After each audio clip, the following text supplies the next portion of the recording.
the beginning of 1976, I began working as features editor for London Gay News, which was a fortnightly newspaper for gay men and lesbians.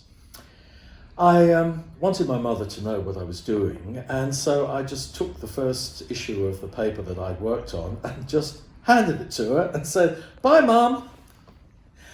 Anyway, nothing was said, and each fortnight I would send her a copy of the paper. Until one day, when she rang me up and she said, "What have you got yourself into?" She was furious. She said, "Keith, you are now in something which I just cannot accept."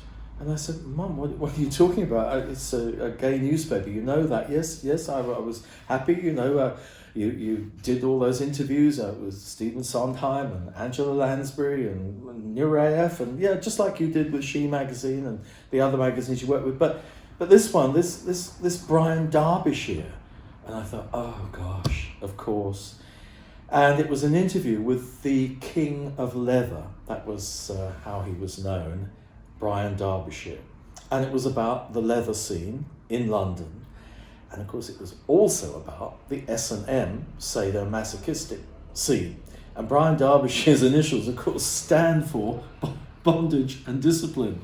Not that my mother knew that, or indeed, I don't think she'd even heard the words S&M before, but she read the article and she was not happy at all. I think she must have thought that I had now crossed into Hades / Babylon, because this was a world that she had no idea about. She had very little idea about the gay world, except that she had met my gay friends, including my friend Malcolm, who back in 1969 came to stay with us.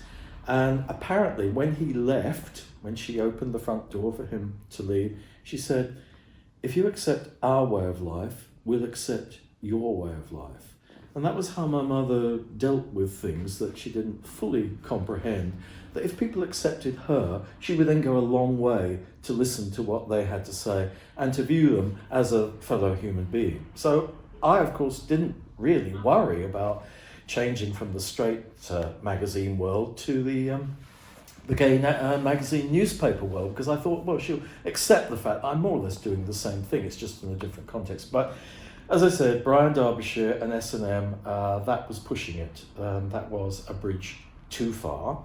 And more or less, well, I'm not happy about you working for a paper that has such an article in it. So I was quite friendly with Bryan Derbyshire after we'd done the interview, and I mentioned to Bryan that my mother was upset. And he was so upset. He said, oh, we've got to do something. We've got to do something. So he came into the Gay News office and went into our editor's room. Our editor was Dennis Lemon. He said, "Dennis, we've got to do something about Keith's mother. We've got to." And so Dennis, when he got my mother's telephone number, rang my mother at her little home in Hitchin in Hertfordshire and said, "Hi, Mrs. Howes, this is Dennis Lemon, Gay News here." Well, after about 5 minutes, she was totally charmed, bewitched, not bewildered. I think Bryan may have got onto the phone as well and had a chat with her in his lovely Lancashire accent. And from that moment on, not only did she have no worries about me working for Gay News, but anything that Dennis did, she was behind him, including being accused of blasphemous libel, as he was later that year, and of course faced trial at the Old Bailey the following year. And my mum was on holiday in Bournemouth. I think she was staying in a little hotel, and all the newspapers had these headlines about the Gay News blasphemy case.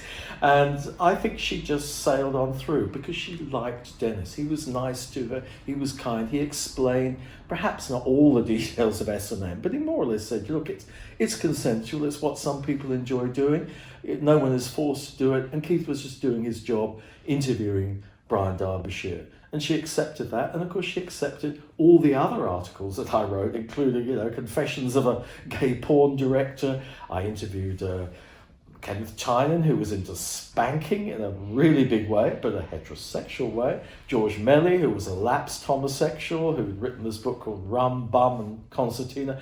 My mother took all of that in her stride. Now, It's easy to kind of laugh at my mother because she was a lady of her time. She was born in 1907 and she was a housewife. She had a very checkered school career because she was off sick a lot of the time.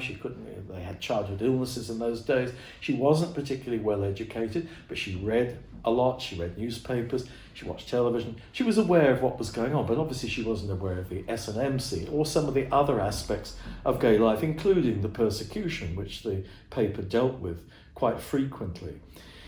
So what happened? Well, as I said, she was a great fan of Dennis. I think he replaced Dirk Bogarde in her gay menagerie. I think when Dirk got camper and camper, she went rather off him, and I think she transferred her affections to Dennis Lemon. So she would always ask me, how's Dennis? And occasionally, how's Bryan? And she saw Bryan not as a monster anymore, but as a man, and as a man who'd been a child, just as I'd been a child. And I think you just have to get inside my mother's mind. I mean, I was her baby. I was a child and who became a teenager, and I had girlfriends, and she must have entertained thoughts of me getting married, being part of the social swim, which she herself could identify with. She couldn't identify with an all-male world. She herself was ultra feminine. She was always talking about being dainty. She used the word gay in its old context a great deal. Nice was one of her favourite appellations. She had the toilet rolls were in like a poodle socks, so that everything was camouflaged. Everything was nice and gentle and dainty and genteel. And then, of course, her son decides to join a gay newspaper, which in those days was very shocking because there weren't many out gay people in Britain. At that time, we'd only recently become decriminalised. And so this was a big jump for her to make, and she did it really well, I think, helped by Dennis. He was magnificent, I think, to ring her up and just to talk her through, and also for Bryan to be there as well. And the fact that they bothered, they thought it was important that our relationship was a good one, and it just improved and improved. I met Peter in 1979. She absolutely adored Peter, and we became a family, a very, very close-knit family.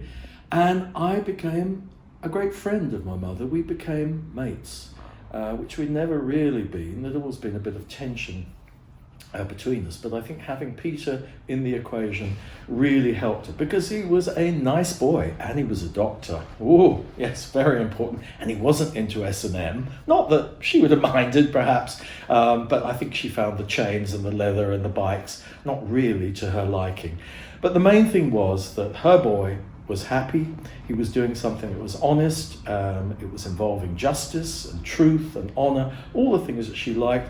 We could talk about anything. There was no holds barred in our conversation. We were totally free to be truthful with one another. She was a very good mother, and I was very, very lucky to have her. And I hope that I was a good son, at least towards the end of her life.